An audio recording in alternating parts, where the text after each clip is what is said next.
সামনের রাস্তায় কেউ যেন অন্য কোনো একজনের পা ধরে টেনে নিয়ে যাচ্ছিল।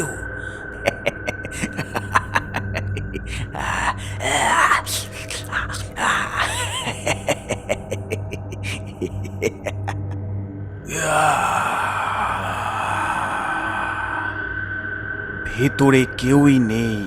জানলা দিয়ে দেখে যতটা চোখে পড়ছে ততখানি পুরো ফাঁকা।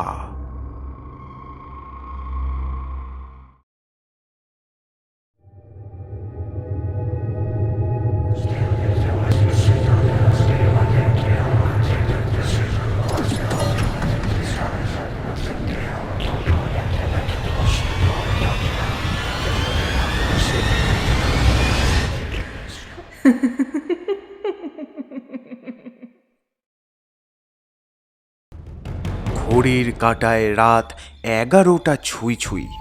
প্রচণ্ড গরমের মধ্যে মাঝে মাঝে হালকা হালকা বাতাস বইছে। এরই মধ্যে গ্রামের পিছনের অন্ধকার পথ দিয়ে হেঁটে আসছে নিতাই। হে হে, ইস, আজ বড্ড দেরি হয়ে গেল। এতটা রাত হয়ে যাবে বুঝতেই পারিনি। তার উপর খিদেটাও পেয়েছে সেই। না, আরেকটু তাড়াতাড়ি পা চালাই। নিতাই একটি রাজনৈতিক দলের কর্মী, আর সেই দলের একটি মিছিলেই পাশের গাঁয়ে গিয়েছিল। ওখান থেকে ফিরতে ফিরতেই রাত হয়ে যায়।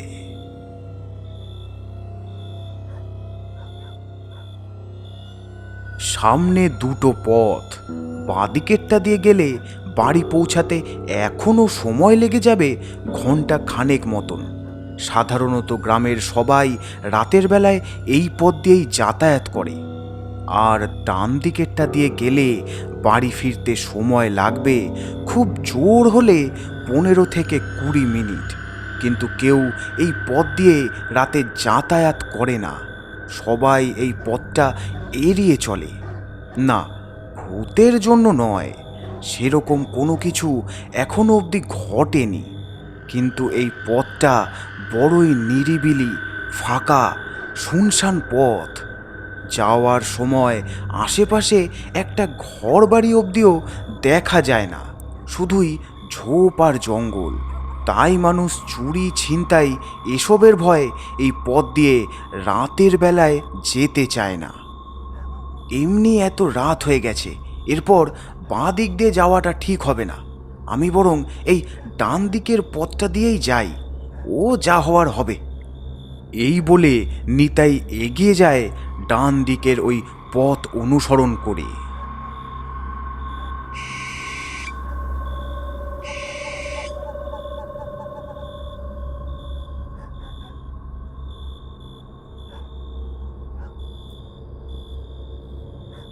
কিছুটা আসার পর পথের মাঝে একটা নারকেল গাছের উপর থেকে একটা আবছা কি যেন নিতাইয়ের উপর লাফিয়ে তার শরীরের ভেতর প্রবেশ করে। আর সাথে সাথে নিতাই নিচে মাটিতে পড়ে ছটপট করতে থাকে।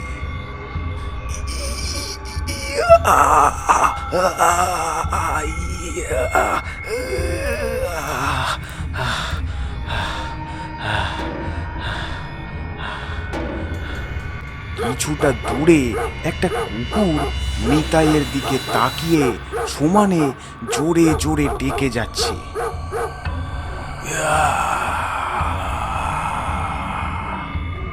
নিতাই হট করে তার মাথাটা তোলে। তার চোখ দুটো পুরো কালো অন্ধকারের মতো, মুখ দিয়ে লালা ঝরছে। নিতাই রেগে দাঁত মুখ খিচিয়ে কুকুরটার দিকে তাকায়।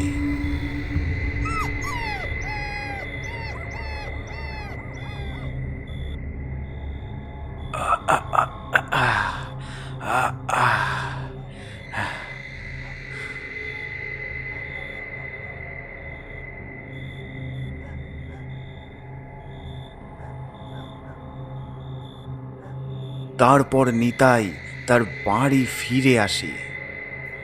মা, ও মা, মা, দরজা খোলো। ছেলের ডাক শুনে ঘরের দরজা খুলে বেরিয়ে আসেন নিতাইয়ের মা শোভা দেবী। কি রে, কি ব্যাপার? এত রাত হয়ে গেল, তোর বাবা আর আমি সেই কখন থেকে অপেক্ষা করছি। আয় আয়, ভেতরে আয়, তাড়াতাড়ি হাত মুখ ধুয়ে আগে কিছু খেয়ে নে। খিদেও তো পেয়েছে নিশ্চয়ই, আমরাও এখনো কিচ্ছু খাইনি। নিতাই কোনো কথাই বলে না, বরং গম্ভীর থাকে। কিন্তু ডান দিকে একটু মাথা ঘোরাতেই তার চোখ পড়ে ঘরের পাশেই নিতাইদের মুরগির খাঁচাটার দিকে। তাতে কয়েকটা মুরগি বসে ঝিমোচ্ছে, যেটা নিতাইরাই পোষে। আমি আর কিছু খাবো না, শরীরটা ঠিক ভালো লাগছে না, যা গরম পড়েছে। তোমরা ভেতরে গিয়ে খেয়ে দিয়ে শুয়ে পড়ো, আর একটা মশারি দিয়ে যাও। আমি এইখানে এই দাওয়াতেই শুয়ে পড়ব। কিন্তু তুই তো কোনো দিনও আগে এই দাওয়ায় শুসনি। শোন না, আমি বলছি তুই ভেতরে চল, বিছানায় শো, আমি না হয় হাওয়া করে দেব, দেখবি আর অতটা গরম লাগবে না। চল বাবা, এরকম করিস না, বাইরে শেয়াল টেয়াল আছে, এখানে শুস না। যা বললাম সেটা করো, আমার বেশি কথা বলতে ভালো লাগছে না। নিতাই কোনো দিনও আগে এরকমভাবে তার মায়ের সাথে কথা বলেনি। তার মাও একটু অবাক হয়ে ভাবেন, সত্যি হয়তো গরমের জন্য তার ছেলের শরীরটা ঠিক ভালো লাগছে না। তাই তিনি আর কথা না বাড়িয়ে ঘরের ভেতর থেকে একটা মশারি আর একটা হাত পাখা এনে দেন। তারপর নিতাই দাওয়াতেই মশারি খাটিয়ে শুয়ে পড়ে। এরকম করে কিছুটা সময় পেরোয়। নিতাই তখনও ঘুমোয়নি।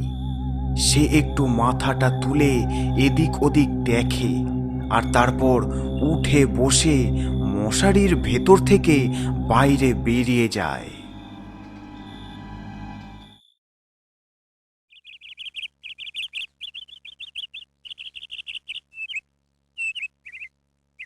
পরের দিন একটু ভোর ভোর থাকতেই নিতাইয়ের মা ছেলের চিন্তায় তাড়াতাড়ি উঠে দরজা খুলে বাইরে বেরিয়ে আসেন, আর এসে দেখেন নিতাই ওখানে নেই।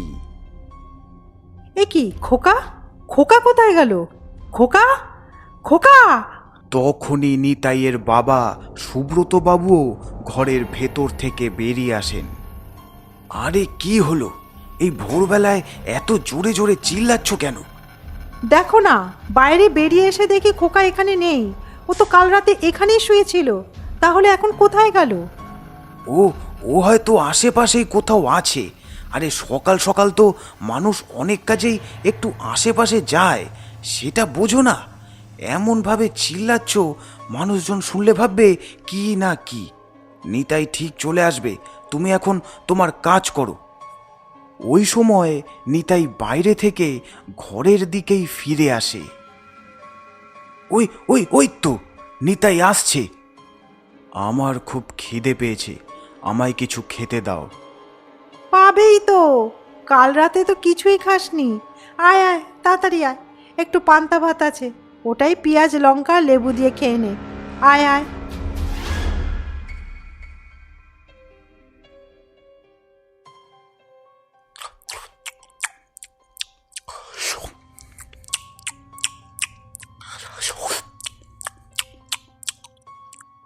নিতাইয়ের বাবা সুব্রতবাবু তখন বাইরে নিজেদের মুরগির খাঁচার কাছে দাঁড়িয়ে কি যেন লক্ষ্য করেন। খাঁচায় আগে মুরগি ছিল ১৩টা, কিন্তু এখন আছে ১১টা। তাহলে বাকি দুটোর কি হলো? এটা কি হলো, দুটো মুরগি কম কেন? কালকেও তো ১৩খানাই ছিল।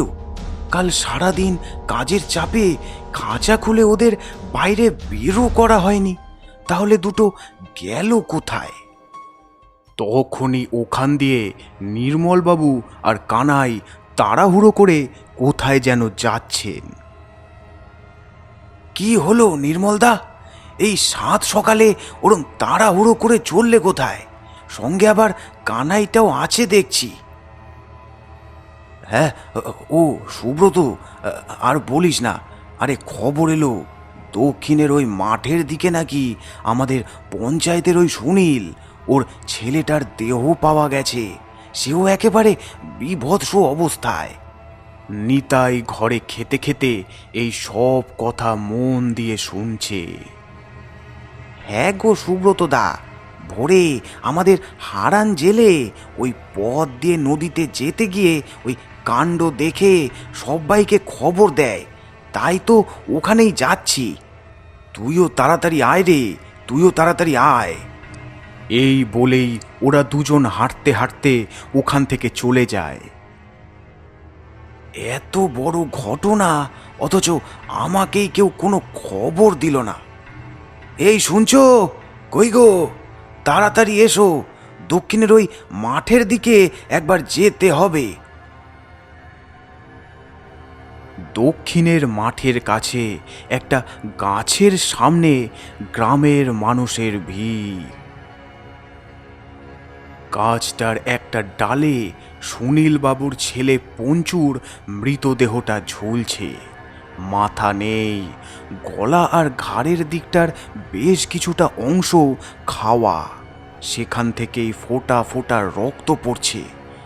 আর গাছের গোড়ায় ঘাসের মধ্যে পঞ্চুর কাটা মাথাটা পড়ে রয়েছে।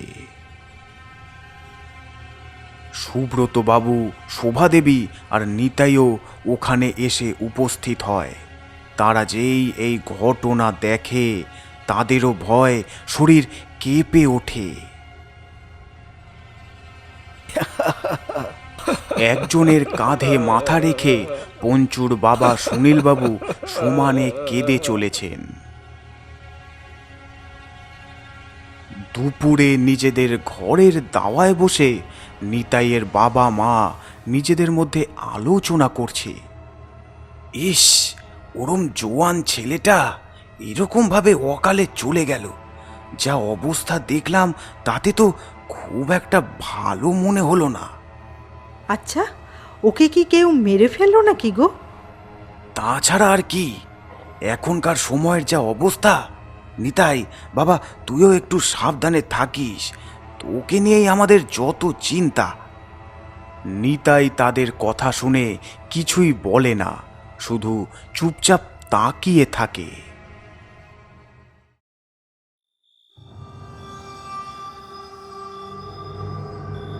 সেদিন রাতেও নিতাই বাইরের দাওয়াতেই মশারি টানিয়ে শুয়েছিল।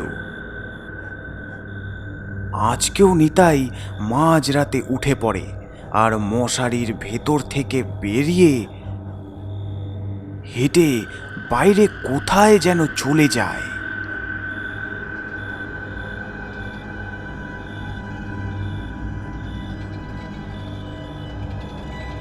অন্যদিকে ওই একই সময় পশ্চিমের প্রসেনদের বাড়িতে ঘরে মশারির ভেতর প্রসেন আর তার বাবা আর মা শুয়ে আছে, তিনজনেই গভীর ঘুমের দেশে। হঠাৎ দরজার ভেতরের শিকলটা আস্তে আস্তে নিজের থেকেই খুলে যায়, আর তারপর দরজার ডাঁসাটাও আস্তে আস্তে খুলে যায়। তারপর দরজার দুটো পাল্লাও দুদিকে খুলে যায়। তারপরেই আস্তে আস্তে মশারির একটা দিক উপরে ওঠে, যেন কেউ হাত দিয়ে সেটাকে তুলছে। আর প্রসেনের একটা পা হাওয়ায় কিছুটা উঠে আস্তে আস্তে প্রসেনের দেহটা ঘেঁষতে ঘেঁষতে মশারির থেকে বেরিয়ে দরজা দিয়ে ঘরের বাইরে চলে যায়, যেন কেউ তার পা ধরে তাকে বাইরে টেনে নিয়ে যাচ্ছে। তার মা বাবা কেউই এটা টের পায় না, এমনকি প্রসেন নিজেও তখনও ঘুমিয়েই আছে।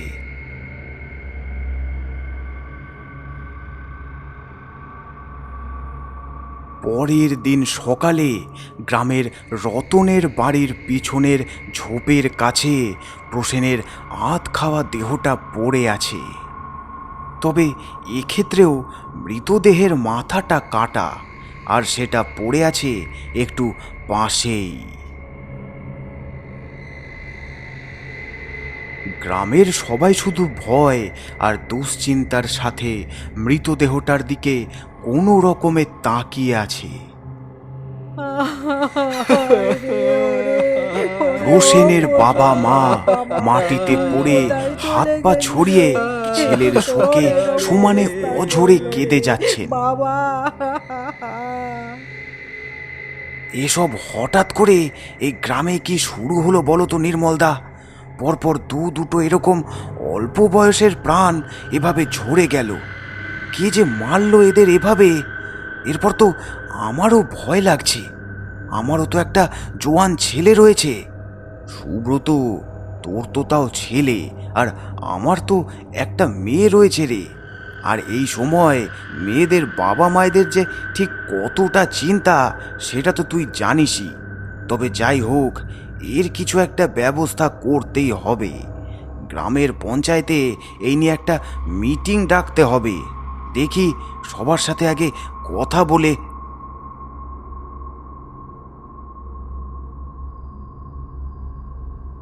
সেদিন সন্ধ্যের দিকে নিতাইয়ের বাবা সুব্রতবাবু আর মা শোভা দেবী গ্রামের হাট থেকে ফিরছেন। তারা হাটে গেছিলেন টুকটাক কিছু বাজার করার জন্য।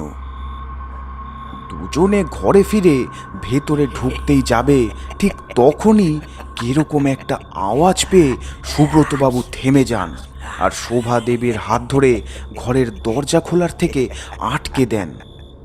তারপর দুজনে ঘরের জানলার কাছে আসেন আর ভেতরে উকি দিতেই তারা দেখেন ঘরের ভেতর নিতাই নিজের হাতে নিজেই কামড় দিচ্ছে। তার ফলে হাত দিয়ে রক্ত বেয়ে বেয়ে পড়ছে, আর সেই রক্তই জিভ দিয়ে চেটে চেটে খাচ্ছে নিতাই। আর তারপর কিরকম অদ্ভুতভাবে হাসছে। এই দৃশ্য দেখে নিতাইয়ের মা শোভা দেবী জোরে চিল্লাতেই যাবেন, ঠিক তখনই সুব্রতবাবু ওনার মুখটা হাত দিয়ে চেপে ধরে ওখান থেকে নিয়ে সরে পড়লেন। ওখানে কোনো আওয়াজ করলেই ও আমাদের দেখে নিত। ওকে এখন বুঝতেই দেওয়া যাবে না যে আমরা ওকে এই অবস্থায় দেখে নিয়েছি, তাহলে ও আমাদেরকেও মেরে ফেলবে। আরে আমাদের তো ভাগ্য ভালো যে ও এখনো আমাদের কিচ্ছু করেনি। আমার তো মনে হয় এই যে গ্রামে পরপর দুটো খুন হয়েছে সেটাও ওই করেছে। হ্যাঁ গো, ও আমাদের ছেলে নয় গো, ও আমাদের ছেলে নয়। নিশ্চয়ই কোনো অশুভ কিছু আমাদের ছেলের ওপর ভর করেছে। আরে সেটা তো আমিও বুঝতে পারছি। শোনো না, আমাদের এখনই একবার গ্রামের পীর বাবার কাছে যেতে হবে। আর দেরি করা ঠিক হবে না, শিগগিরই চলো। ও ততক্ষণ ওখানেই থাক। এই বলে দুজনেই পীর বাবার বাড়ির দিকে যেতে লাগলো। সুব্রত বাবু আর শোভা দেবী তারা হুড়ো করে পীর বাবার বাড়ির দিকে ছুটছেন। ওই দিকে এই গ্রামের পীর বাবা হাশেম আল কুরাইশি তখন তার নিজের ঘরেই রয়েছেন। হে আল্লাহ! ইনি হলেন এই গ্রামের পীর বাবা হাশেম আল কুরাইশি। সাধারণত সেরকম কোনো বিপদে পড়লে গ্রামের মানুষ এনার কাছেই ছুটে আসেন। বাবা, বাবা দরজা খুলুন, দরজা খুলুন বাবা, আমরা অনেক বিপদে পড়ে আপনার কাছে এসেছি, আমাদের বাঁচান বাবা। দাঁড়ান দাঁড়ান, আসছি।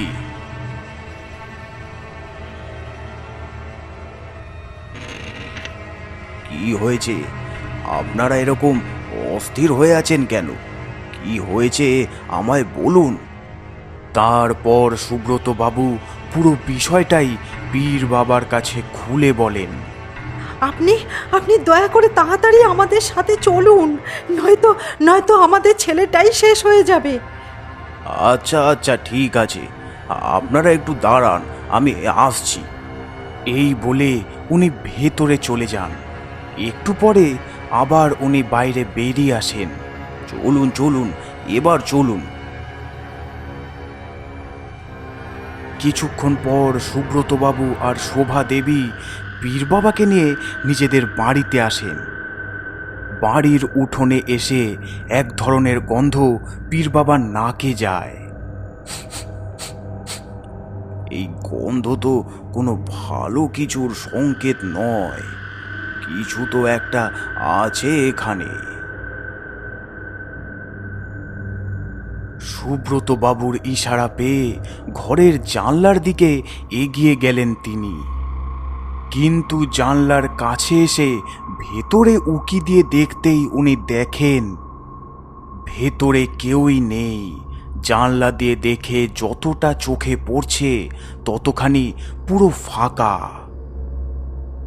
কই, ভেতরে তো কাউকে দেখছি না, মনে হচ্ছে ঘরের ভেতরে কেউ নেই। হ্যাঁ, কেউ নেই?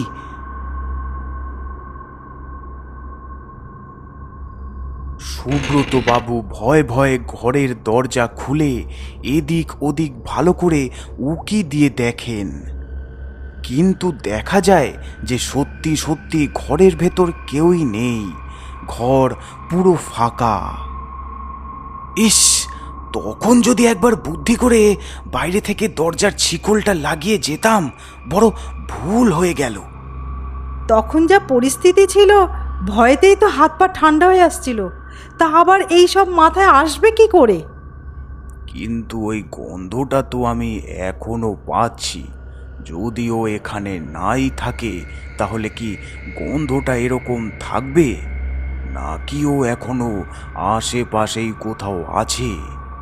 কি হচ্ছে কি এখানে? তোমরা কি নিয়ে এত আলোচনা করছো? তখনই পেছন থেকে নিতাইয়ের গলা ভেসে আসে। পীর বাবাও সাথে সাথে পেছনে ঘোরেন। আচমকা চমকে গিয়ে সুব্রত বাবু আর শোভাদেবীও পিছনে ঘোরেন আর দেখেন বাইরে নিতাই দাঁড়িয়ে আছে এবং এক চাপা গম্ভীর দৃষ্টিতে তাদের দিকেই তাকিয়ে আছে। তবে তাকে একেবারে সাধারণ লাগছে।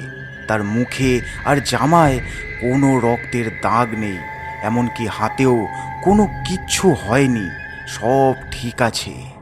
তখনই নিতাই বলে ওঠে, ইনি কে? ইনি এখানে কি করছে? আমি ঠিকই ধরেছিলাম, নিশ্চয়ই ও আশেপাশেই ছিল। একে দেখে এটা বোঝাই যাচ্ছে যে এর ভেতরে যে আছে সে কোনো সাধারণ কিছু নয়। তোমার বাবা মায়ের সাথে আমার অনেক পুরনো পরিচয়। আজ এখান দিয়ে যাচ্ছিলাম, তাই ভাবলাম একটু দেখা করে যাই। তা আমার দেখা করা হয়ে গেছে। কথা বলতে বলতে পীর বাবা নিজের থলের ভেতরে হাত ঢুকিয়ে কি যেন একটা খুঁজছেন।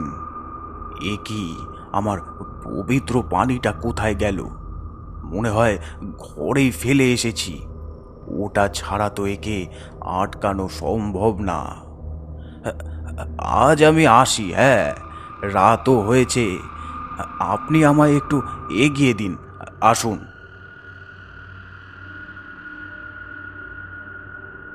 আমি আমার ঘর থেকে পবিত্র পানিটা নিয়ে আসতেই ভুলে গেছি।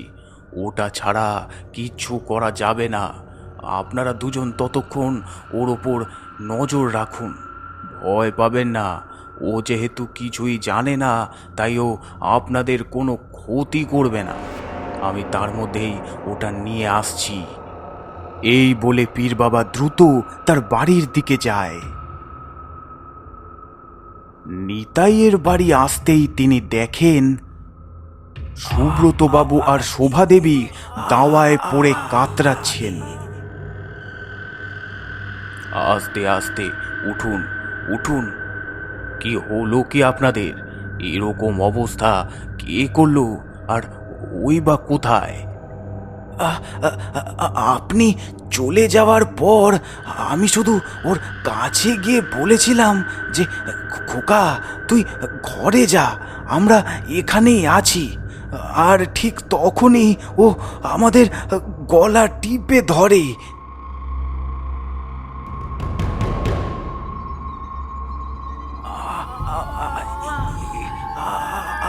আমায় কি তোরা বোকা পেয়েছিস?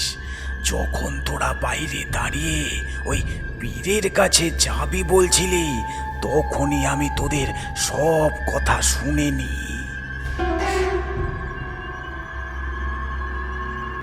আমায় আটকানোর চেষ্টা করিস না, তাহলে তোদের ছেলেকে তোরা আর ফিরে পাবি না। এটা বলেই নিতাই ওদের ছুঁড়ে ফেলে দেয়। আচ্ছা বাবা, ও আমাদের ছেলেকে মেরে ফেলবে না তো? ও আপনাদের ছেলেকে মারবে না, সেটা হলে ও আগেই তা করে দিত। ওর লক্ষ্য অন্য। আমাদের তাড়াতাড়ি ওকে খুঁজে বের করতে হবে। চলুন শিগগিরই। তারপর ওরা তিনজন নিতাইয়ের খোঁজে বেরিয়ে যায়। নিতাইকে খুঁজতে খুঁজতে সোজা পথ ধরে হাঁটতে থাকে ওরা। তখনই দুটো হাত ঝোপের আড়াল থেকে বেরিয়ে পীর বাবার একটা পা চেপে ধরে। তারপর দেখা যায় ঝোপের মধ্যে বসে একজন হাসছে। যাকে খুঁজতে যাচ্ছিস জানিস জানিস সে কে? বল বল। আরে এ তো ভবা পাগলা, এখানে ওখানে পড়ে থাকে। এই যা যা, এখান থেকে যা, পালা। দাঁড়ান দাঁড়ান, আমি দেখছি। তুমি কি কিছু জানো? জানলে আমায় বলো, বলো আমায়। কালকে কালকে রাতে যখন আমি ওই নগেন মাস্টারদের বাড়ির পিছনের জায়গাটাতে শুয়েছিলাম,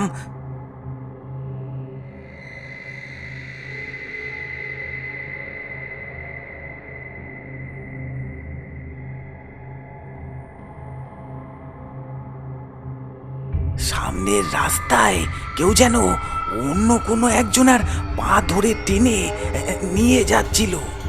বোঝাই যাচ্ছিল যাকে ধরে টেনে নিয়ে যাওয়া হচ্ছে তার হুঁশ নেই। ওই দেখে আমি তাড়াতাড়ি উঠে বসি আর দাঁড়িয়ে আস্তে আস্তে ওদের পিছনে যাই। তারপর একটা গাছের পেছন থেকে উকি দিতে দেখি তোর ছেলে ওই ওই প্রসেনের বুকের ওপর বসে তার গলায় কামড় দিয়ে। সে কি ভয়ানক! আমি কোনো শব্দ করিনি, একেবারে চুপচাপ দেখে গেছি। আমি আমি পাগল হতে পারি, কিন্তু বুদ্ধি আছে। ওই যে বলে না, যাতে মাতাল তালে ঠিক। হ্যাঁ হ্যাঁ, কি বল? আমি কোনো আওয়াজ করলেই তো ও আমাকেও মেরে ফেলতো। তোরা তোরা এই দিকেই যা, ও এই পথ দিয়েই গেছে। তাড়াতাড়ি যা, তাড়াতাড়ি, নয়তো আরো কেউ আজ শেষ হয়ে যাবে। যা যা যা যা যা। চলুন শিগগিরই চলুন, আর দেরি করা যাবে না। এই বলে ওরা তিনজনে তাড়াতাড়ি ওই দিকে হেঁটে এগোতে থাকে। ওই দিকে এই গ্রামের পঞ্চায়েতের প্রধানের ছেলে বান্টি রাস্তায় নিচে পড়ে আছে, আর কোনো কিছুর ভয়ে আস্তে আস্তে পেছনে সরছে। আজ তুই হলি আমার শিকার, তোকে তো আমি অনেক কষ্ট দিয়ে দিয়ে মারবো।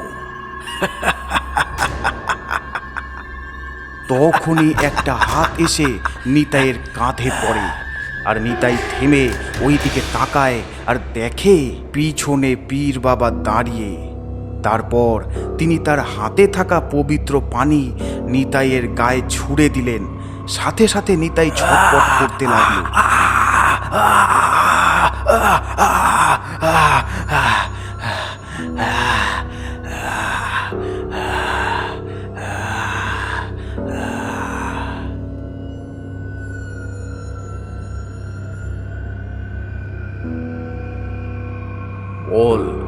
বল তুই কে? কেন ওর শরীরে ঢুকেছিস? কেন ওই দুজনকে মারলি? ওকেই বা কেন মারতে চাইছিস? বল, নয়তো। কেন মেরেছি? কারণ আমার সাথেও এরকমটাই হয়েছিল। আমার নাম ছিল বিদ্যুৎ সাহা। আমি আমি ওই পাশের গায়ের বাসিন্দা ছিলাম। সাথে আমি একটা দলের কর্মীও ছিলাম। কিন্তু আজ থেকে 3 মাস আগে হঠাৎ আমাদের দলের সাথে বিরোধী দলের কিছু ছেলের ঝামেলা লাগে। আর ওই দলেই এরা ছিল। তবে ওই ঝামেলায় কিন্তু আমি ছিলাম না। কিন্তু একদিন রাতে আমার বাবার শরীরটা হঠাৎ করে খুব খারাপ হয়ে পড়ে। আমাদের গায়ে সেরকম কোনো কবিরাজ বা ডাক্তার ছিল না। তাই আমি ওই রাতেই এই গ্রামের বিমল কবিরাজের কাছে আসছিলাম। কিন্তু তখনই এরা আমার পথ আটকে দাঁড়ায়।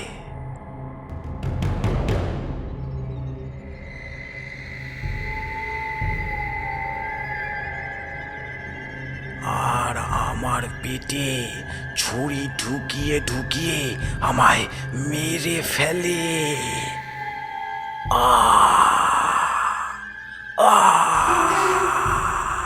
তারপর আমার দেহটা ওরা একটা দিঘির জলে ছুঁড়ে ফেলে দেয়। ওইদিকে আমার মৃত্যুর খবর পেয়ে অত্যন্ত শোকে আমার মা মারা গেল। আর চিকিৎসা ও ওষুধ না পেয়ে আমার বাবাটাও মারা গেল। বলুন, এখানে আমার কি অন্যায় ছিল? আমি তারপর থেকে অনেক কষ্ট আর যন্ত্রণায় ছটপট করে যেতাম। কিন্তু প্রতিশোধ নেবার সেরকম কোনো সুযোগ পাচ্ছিলাম না। কারণ রাতে ওই পথ দিয়ে কেউই যেত না যেখানে ওরা আমাকে মেরেছিল। তবে এই ছেলেটাকে ওখান দিয়ে যেতে দেখে আমি বুঝে যাই এই হবে আমার প্রতিশোধ নেবার হাতিয়ার। তাই এর ভেতরেই আমি ঢুকে যাই। হ্যাঁ হ্যাঁ, মনে পড়েছে। একটা ছেলের মৃতদেহ একদিন সকালে ওই দিঘির জলে ভাসতে দেখা গিয়েছিল। তাহলে ওটা তোমার ছিল? সত্যি খুব খারাপ হয়েছে তোমার সঙ্গে। পীর বাবা যখন সুব্রত বাবুর কথা শুনছে, ওই সুযোগেই ওই আত্মা নিতাইয়ের পা তুলে পীর বাবার গায়ে একটা সজোরে লাথি মারে। আর পীর বাবা ছিটকে দূরে পড়ে যান, কারণ তিনি অন্যদিকে তাকিয়েছিলেন।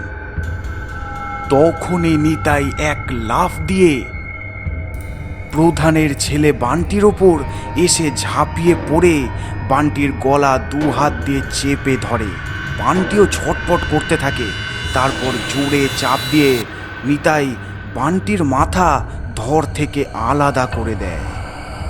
তারপর বিদ্যুতের আত্মা নিতাইয়ের শরীর থেকে বেরিয়ে যায় আর নিতাই ধপ করে নিচে পড়ে যায়। পাশেই একটা নারকেল গাছে গিয়ে ওই আত্মা রাগে জোরে জোরে নাড়িয়ে ওই গাছটা ভেঙে ফেলে আর তারপর ওখান থেকে হাওয়ায় মিলিয়ে যায়। তখন পীর বাবা ধীরে ধীরে উঠে দাঁড়ান। ওই আত্মা আমার ছেলেকে ছেড়ে চলে গেছে, তাই না বাবা? ও আর ফিরে আসবে না তো? যাদের ওপর ওর প্রতিশোধ নেবার বাকি ছিল তাদের সবাইকেই ও শেষ করে ফেলেছে। তাই মনে হয় না ও আর ফিরে আসবে। ও এখন অনেক দূর চলে গেছে, অনেক দূর।